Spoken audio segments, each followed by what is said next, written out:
রনি ভাই দেখান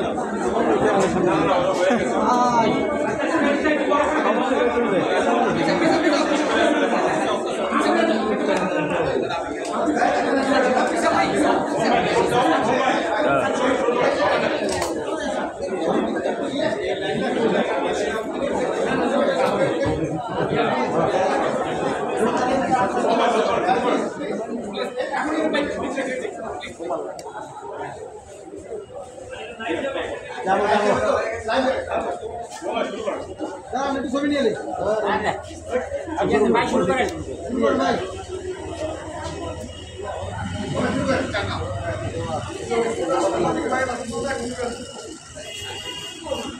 আজকে বাংলাদেশের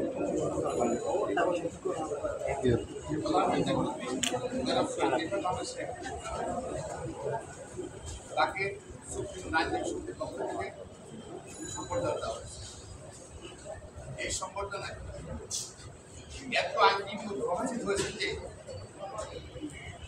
অডিটোরিয়াম ভর্তি হয়ে আর তিনটে অডিটোরিয়াম লোক বাইরে এবং আইনজীবীরা এত আনন্দিত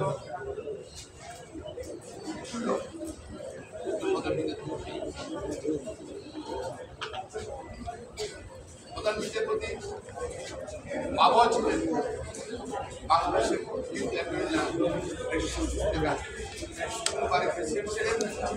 এবং তার নানা ছিলেন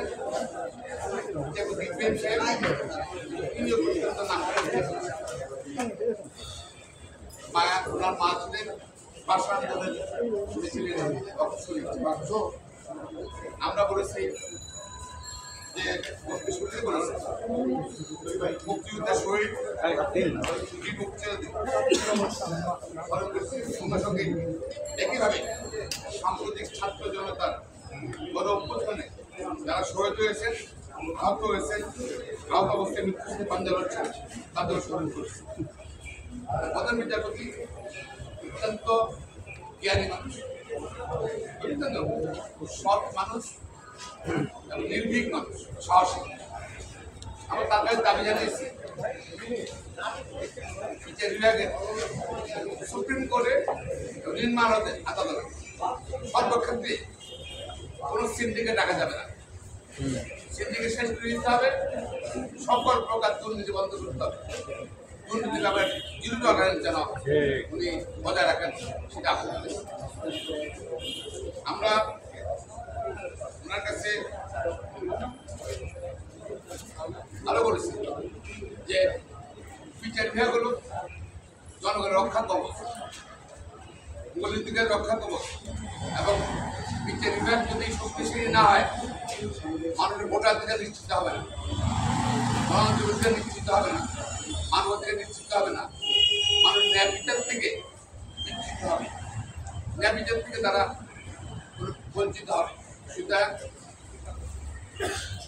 এবং আইনের শাসন থাকবে না, দেশে অর্থনৈতিক আবহাওয়া বাংলাদেশ দুর্বল হয়ে যাবে। সুতরাং বাংলাদেশ শক্তিশালী করতে হলে, গণতন্ত্র ভোটাধিকার শক্তিশালী করতে হলে, মানবাধিকার শক্তিশালী করতে হলে অবশ্যই বিচার বিভাগকে স্বাধীন থাকতে হবে এবং সাহসী ভূমিকা পালন।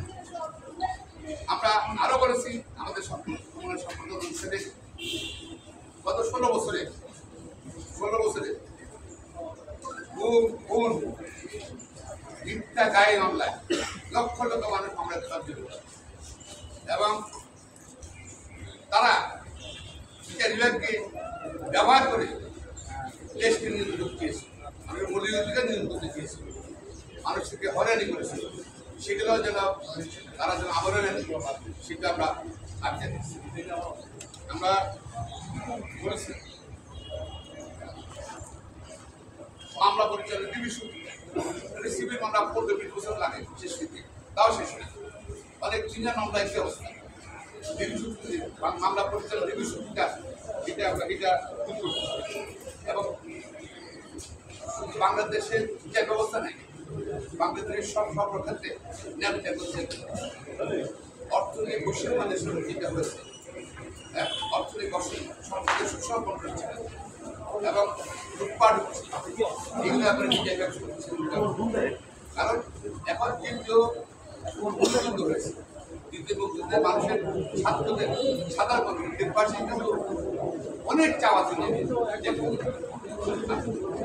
এবং আমরা আশা করি যে আপনাদের মাধ্যমে দেশবাসী সে আশা বলেছি আইনজীবীরাও বিচার বিভাগের অংশ, আইনজীবীদের সুরক্ষা দিতে হবে সর্বক্ষেত্রে।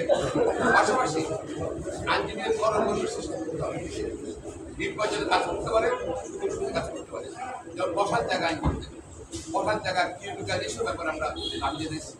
আমরা আশা করছি কর্মসূচি আবার বলছি তার নিকট আমরা বাংলাদেশে অ্যানেশন প্রতিষ্ঠান, গণতন্ত্র প্রতিষ্ঠান, মানবাধিকার প্রতিষ্ঠান, মিথ্যা মামলা বন্ধ করা এবং আগে গায়ে মিথ্যা মামলা বিচার আমরা সবাই আশা করছি। পাশাপাশি তথাকথিত পাসপারের নামে যা হত্যা হয়েছে সেগুলো বিচার আমরা এবং ছাত্র আন্দোলনে যারা নিহত হয়েছে, যারা আহত হয়েছে, তারা যেন বিচার পায় সেই জন্য নিশ্চিত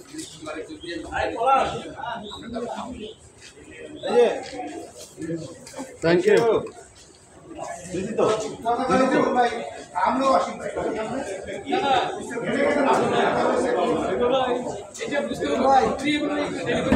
আমরা